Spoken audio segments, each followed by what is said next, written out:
नमस्कार मित्रांनो, तर आज आलोय कोकणात गगनबावडा गगनबावड्याला आलोय. तर इथे आपण आता जातोय गगनगिरी महाराजांच्या मठात आणि मस्त की सुंदर असं दृश्य आहे. चला तर मग बघू. हे गगनगिरी महाराजांचं मठ आहे आणि खूप डोंगरावरती आहे आणि हे बघू शकता इथे खूपच उंचावरती आहे. किती पायऱ्यात माहिती नाही, बघू आता. इथून बघू शकता की खूप सुंदर असा परिसर आहे आणि खूप वरती आहे डोंगरावरती.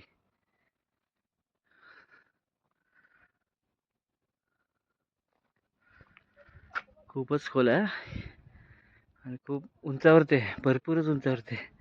पहिल्यांदा आलोय गगनबावड्याला आणि गगनगिरी महाराजांच्या मठात. आम्हाला यायला लेट झालाय, त्याच्यामुळे सर्व स्टॉल वगैरे बंद आहेत. सकाळी लवकर यायला पाहिजे होतं, तर आम्हाला हे स्टॉल वगैरे जरा ओपन भेटले असते. आता संध्याकाळचे 6:30 वाजलेत, भरपूरच लेट झालाय. आम्ही आता आमची गाडी इथे पार्क केली आणि पायऱ्या चढून जरा वरती आलोय.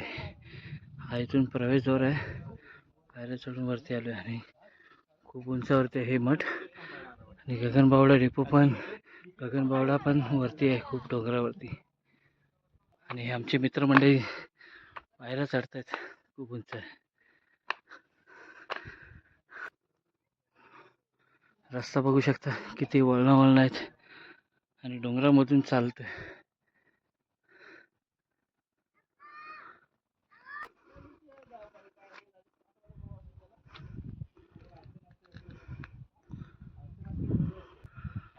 अजून पायऱ्या चढायच्यात भरपूर उंचावरती. आणि हा वरचा प्रवेशद्वार आहे. त्याच्याच बाजूला इथे शंकराची मूर्ती आहे. वरती आल्यानंतर इथे तुम्हाला चप्पल स्टँड भेटेल. इथे चप्पल काढून आणि मग इथे हातपाय धुण्यासाठी पाणी आहे, पिण्यासाठी पण पाणी आहे. इथे हातपाय धुवून मग आतमध्ये मंदिरामध्ये प्रवेश करायचा आहे. आणि सुंदर असे देवांची कला आहेत.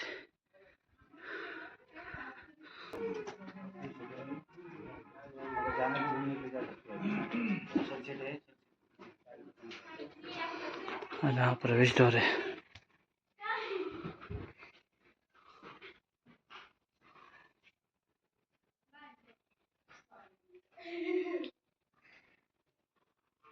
आतमध्ये कॅमेऱ्यासाठी बंदी आहे, तर आतमधला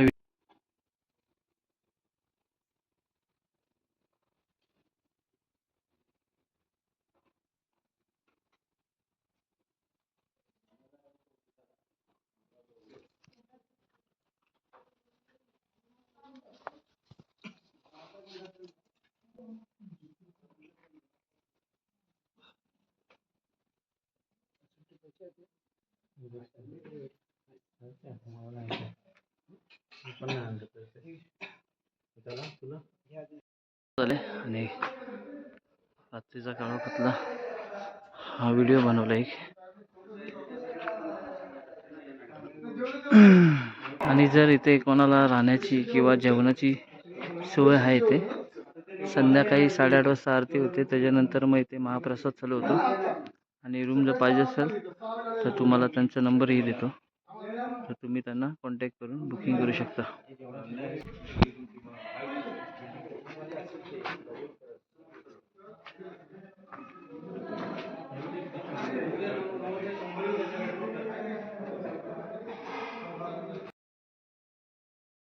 नमस्कार मित्रांनो, तर आम्ही आज आहे खारेपाटणमध्ये. दिवस दुसरा आमचा. तर आम्ही आज खारेपाटणमध्ये काळभैरव मंदिरात आलो आहे. काळभैरव मंदिर हे खारेपाटणमध्ये रामसांडेकर वाडी आहे, त्या वाडीमध्ये हे काळभैरव मंदिर आहे. चला तर मग बघू काळभैरव मंदिर. तर हे असं हे काळभैरवाचं मंदिर आहे, रामसांडेकर वाडी खारेपाटणमध्ये. मोठं मंदिर आहे आणि हा मंदिराचा बाजूचा परिसर आहे. या आतमध्ये प्रवेशद्वार आहे. आणि हे मस्त की मोठं मंदिर आहे.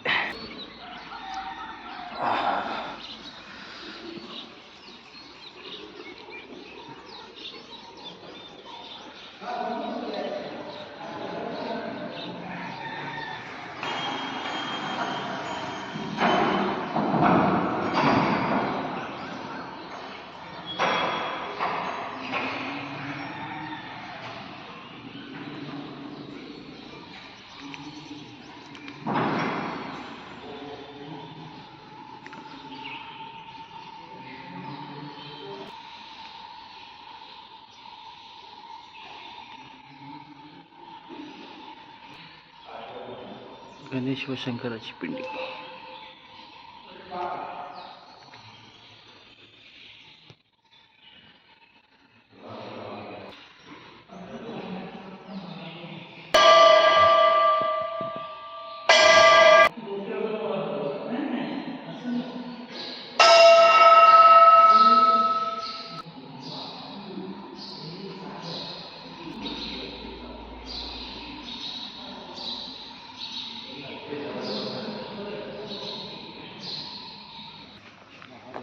शेपे धबधबा.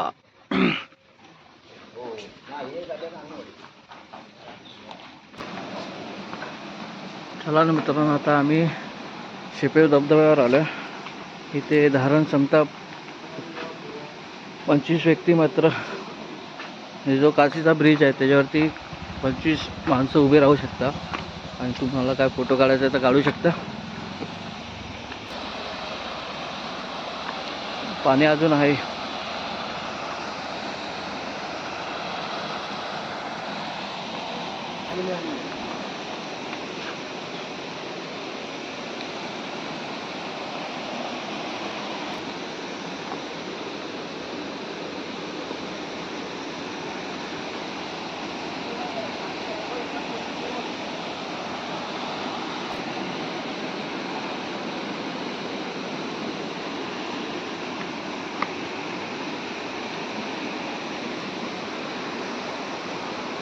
खूप सुंदर असा धबधबा आहे.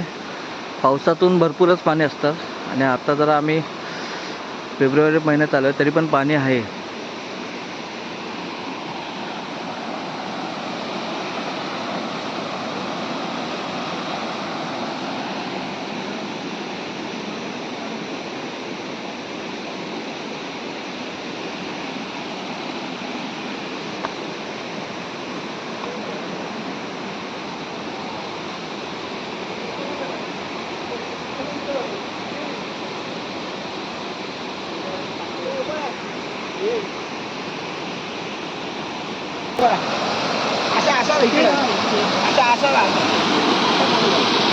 पाण्याचा प्रवाह पण खूप आहे आणि पाणी पण क्लीन आणि स्वच्छ आहे.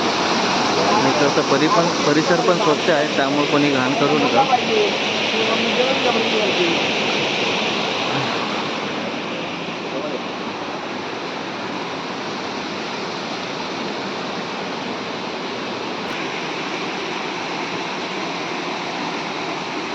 इथे पावसाळ्यात आलात तर खूपच मस्त दृश्य भेटेल तुम्हाला आणि फोटो काढण्यासाठी पण चांगले आहेत.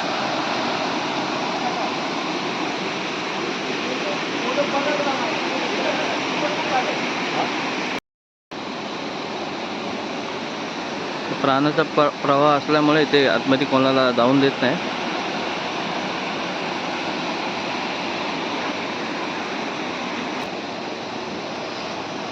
सुंदर असा काचीचा ब्रिज आहे.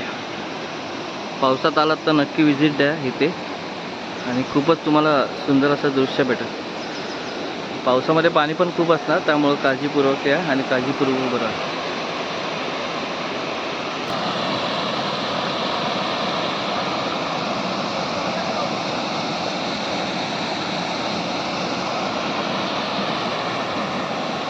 पाणी पण एकदम थंड आहे.